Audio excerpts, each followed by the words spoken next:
May due respect to our Vice Mayor, kung saan Vice Mayor June ang tawag sa imo, kay Junior Macapao, Vice Mayor Macapao, Junior, and as well as the members of the Sangguniang Bayan of the Municipality of Loon.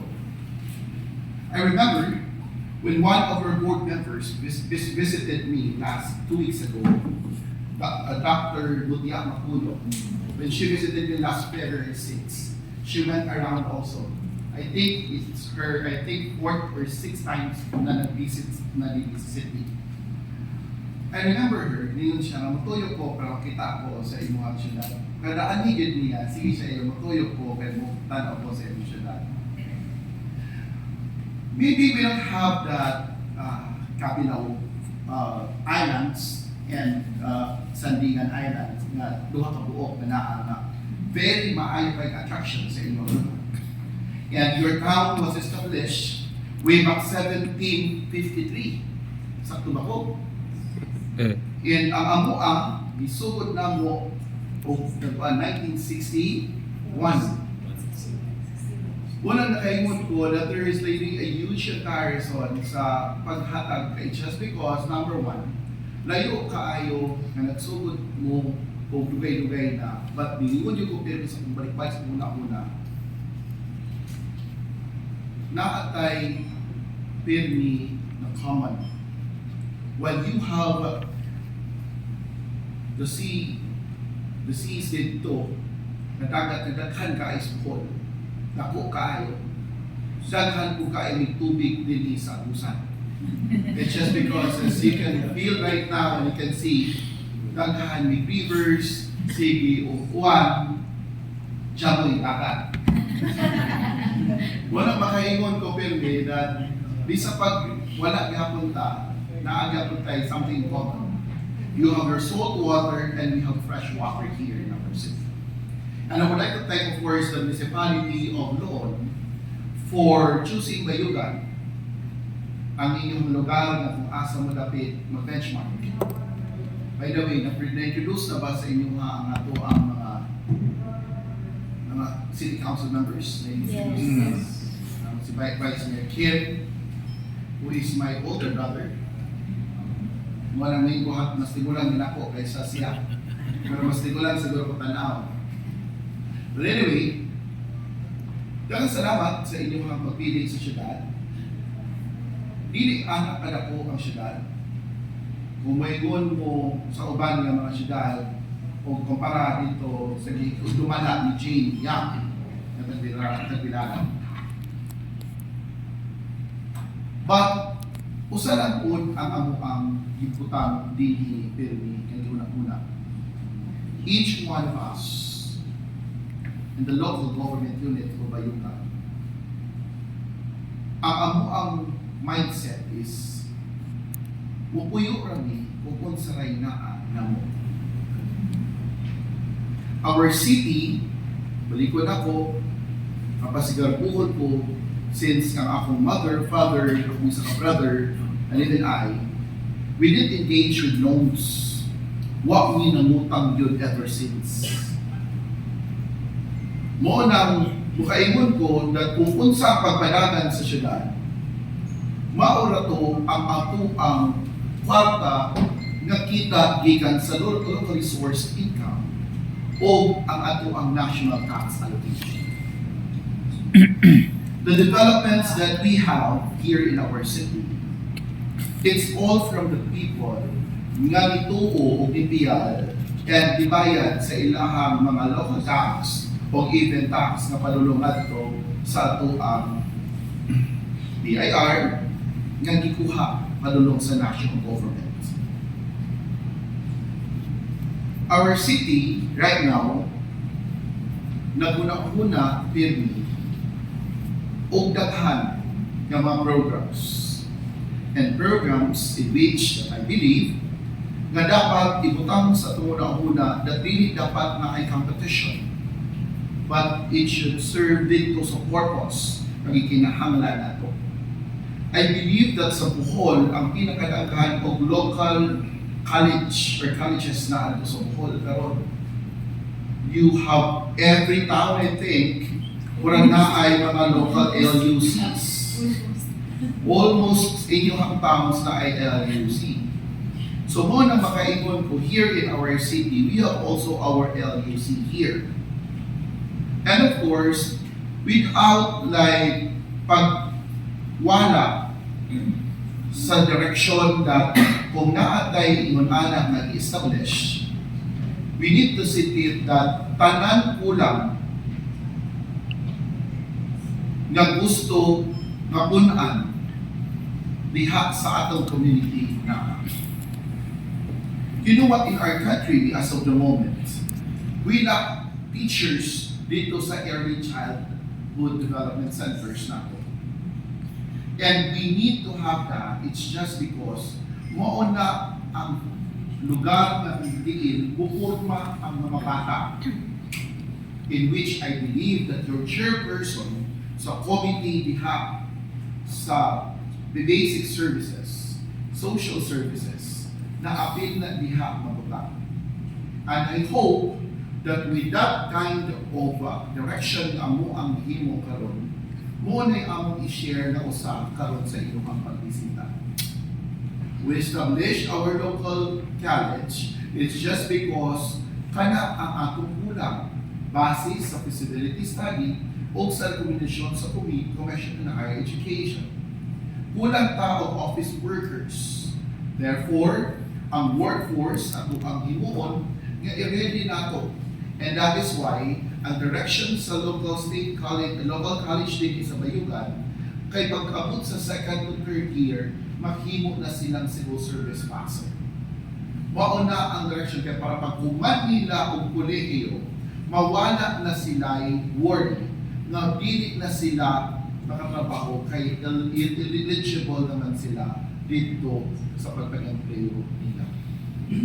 Sunod po, kining atong gibuhat na koneksyon ngadto gihapon sa agrikultura, where ang among tinubdan sa pundo sa syudad gikan sa agriculture. That is why if you'll visit our local college here, ang nagpronta niya dito na butang ang amuang hatchet nga nakita nato nga nag-produce kung daghan kay nagipanghatag ngadto sa mga nagkadaiya nga mga farmers nato nga kauban nga nagbuhikot sila dito og mga isda, tilapia, o uban pa mga freshwater fish. Ang sunod nato nga pilmigyo na una ay tungod sa agriculture. I think it was explained while ago by Engineer Babis, all of the programs that we are implementing. You know what? I do benchmarking. I did in the past. I even went to the farthest place of this country and even outside of this country. To tell you honestly, ang provincial government, takot ang ayaw po tapang din. It's just because the direction of our two congresspersons and our governor, Governor Cani, Kong Eddie Pong, and Kong Alfio, kay tungod, kay nag-establish po din o bago nga state of the art nato nga soils laboratory. Kanang soils laboratory, mag-determine mo nang i-open dito na nila kay tungod para ma-determine kung unsa yun ang angay buhaton sa ato ang mga yuta o sa ato mga farmers sa pagtanong. Nindot kaayo ang laboratorio magsuportahan sa Australian government. Kana siya tutok ang among kongresista. It's just because soil science is really important.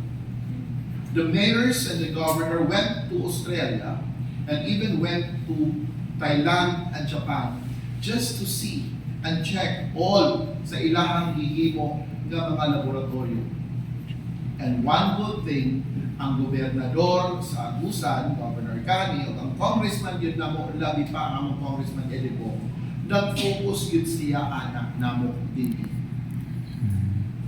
I hope that makita po ninyo to dito, kay mo nang mas maklabuhan ninyo nga maunay ipangita sa ato ang mga farmers. It is the first dinhi sa atong nasod nga naghimo og laboratorio nga ingon anak kamaayo kayo. And I hope that mahimo siyang mahatag sa uban, makatabang sa uban ang ideya anak. kay tungod mas maayo nga naatay inyong anak sa kada, maybe even kada isla siguro, or even kada region. Ang Cebu produces like gulay, even sa inyong province o Bohol na produce man sa some parts na produce o gulay. So mo na even karon bisag unsa ka patuon ang atong yuta, makatubo ni kita og mga gulay. Di na mo dili na maingon nga dili yung ato dito kay di mananong kayo ang bakuhon kung Bohol. Dili na kailangan kay karon ng technology nga angayan nato mapwede i-embrace to produce vegetables. You know what? I've been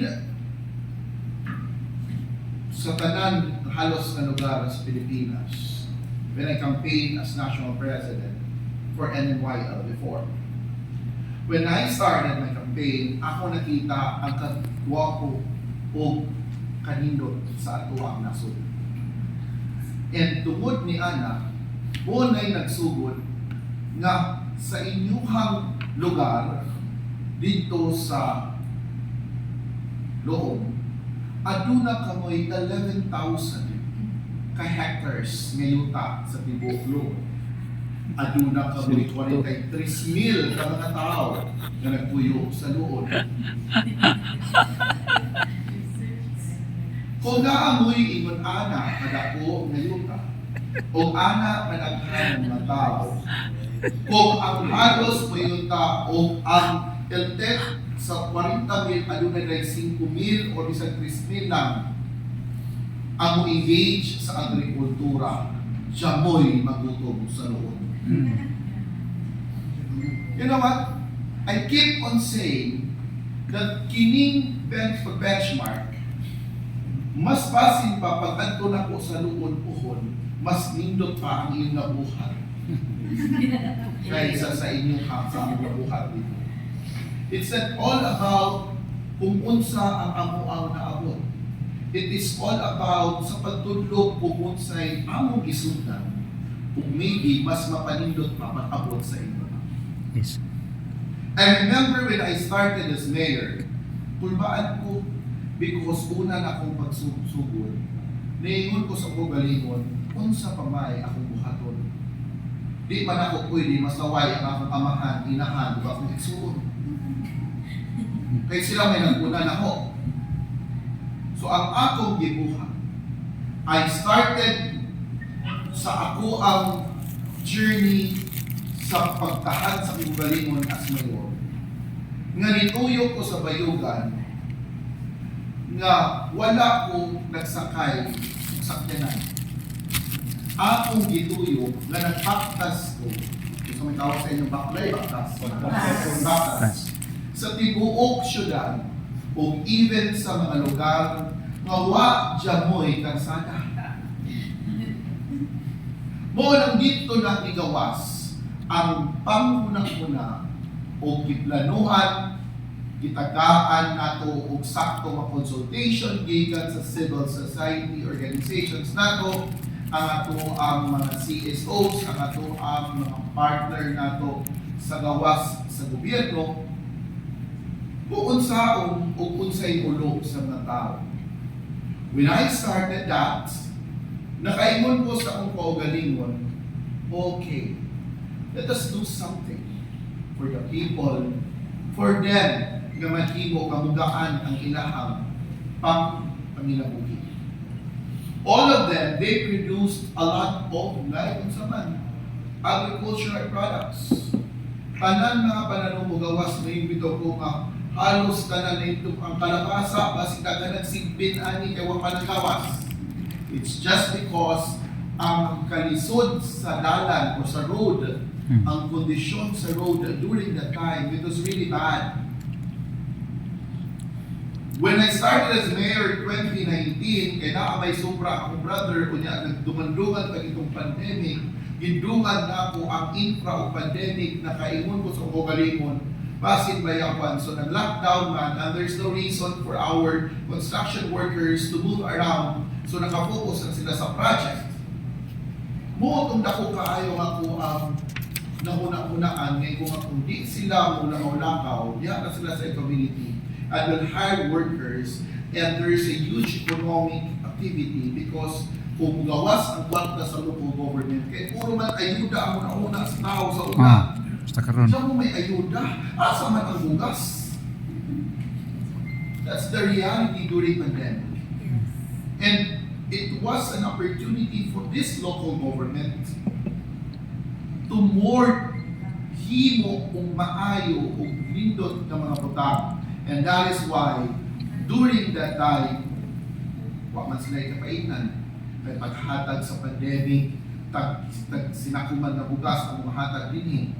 Sumoto, nga ang nahitabog ato, di sila nakagawas. Ang ato ang mga farmers, di na tulungan og ang ato apong paano ba mo sinita mo ato? Kaya di man sila gawa, so di na padayon na itong activity na kuan. I think it's yellow wire, orange wire. Relax. Yung big orange. So pagkaman, dito ko, diha na mo kabutang. We carpeted the roads. Kaya ang pagsugod na ako, from City Hall to Barangay Hall. So at least, wala ko'y mabilin paghuman sa ako ang term, sa ikaduha na term na ako, kay duha man nga walay mabudgetan, doon na kami ongoing pa mga, di ba na ito ma-perfect. Nga walay mabudgetan, nga dili yun masiminto ang tanan.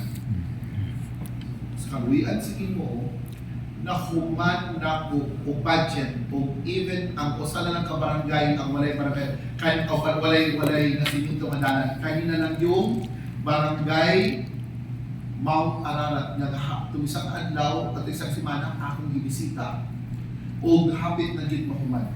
Umato ang San Antonio do na ay hanging bridge but ang tabok-tabok puros na tanan siya siminto. Ang mahayag na pondohan na pud last year o gadumala no wala na QA ingon nga maglisod ang among barangay. Ang among simento dinhi mura og national highway, which means that even you'll go to kuan the barangays, pero ang pasensya ko sa among highway ha, DPWH man pero wala ginaha. Kung mayon palagi si Gov permitting follow up na ang gobernador o ang kuan ha, mayor. O niya, makuha ng permit trabaho ko ba yan? So mo nang hilay-hilay din ako. Pero ang panulong na mas barangay na mo parang tanan, makaigon yung ko, even kung ako lumat ko at sa pinagalaan, at kung sila Jordan, o ang Jordan na ako tiliputuhan dito, na siminto karon mapadayon ng pagpiting dito, panulong. Tanan na isiminto halos na tanan. So all of that na ay mga pondo na. And it will be siguro makuman ako ni karong third quarter this year. So wala na din ko may nakulang sa kanako. And because of that, balik ko na ko, mauna yung sinugan that we produce a lot. So mauna, mabaw ba mo, may istoryahan ako kahapon ang buhol. Ang buhol ko no, parang mahal ko isda, kadaghan magdagat. Ang hitabo, ang mga mananagat ikan sa buhol at tumulunggo sa Argao. Pagbalik, ibalik na punong-balik yan po sa buhol.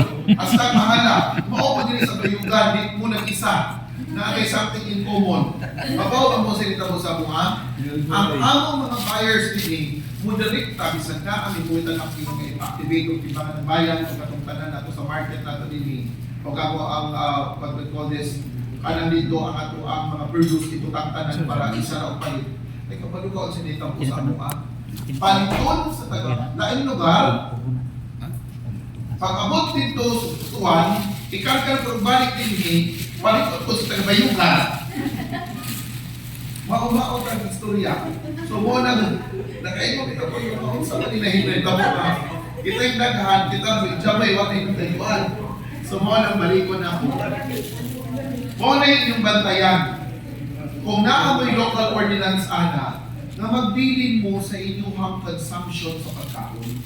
It's just because mo na ang encourage sa uban na nag-produce o daghan kaayo. Kay dili gid na malikayan, kay ang mga tao kung asa makakwarta, Pangiyaw at kudaya nga, makasa na tulikod ang ato ang pamilya. Kaya di ko po nato na because that's part of too much freedom. Na nakagawasan pa, kung asa dapit nato pwede baligya, dito di natin baligya, ay mangiyaw at kudaya na natin pwede kita sa atong bulsa. Kunya, pag suffer po na ito, tapos balik, mupalit po na yung taong, magpamamora na sa kumay. Paglarga din kumay, tipasi. Paglarga dito, kutamin, pagbalik din sa ako, will meal the rice. Tapos na, pag-well palace. Lord, tapang, ikan, sumayugan ang bus. So, kung ano yung ito sa bukan, mayon ko pinipina, na kung kaayo, ang akong kumpiyansa, that we can do a lot of things good para sa mga munisipyo o sa akong posisyonan. To end, if you have questions, kabalo ko that we are here para sa benchmark kung sa pa'y inyong gusto mong manuan, I am welcome to listen taman sa ako ang matubag na pwede na ako matubag sa inyo kung pwede po na ako ma-share. And we have also our counselors here present and our execution members, and as well as our department heads. They can also answer the questions. Thank you very much for your visits. And together, ang mga pamaayo na yun sa lugar, sa mga nasod, mao ang mga acting mga leaders. And by the way, ligawas naman ang BBM Memorandum Circular of 2026.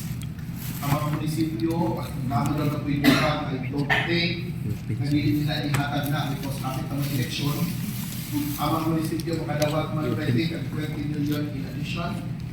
So, palihog po ang mga buwan ng projects. Kaya ligawas na ang BBM Memorandum Circular of 160.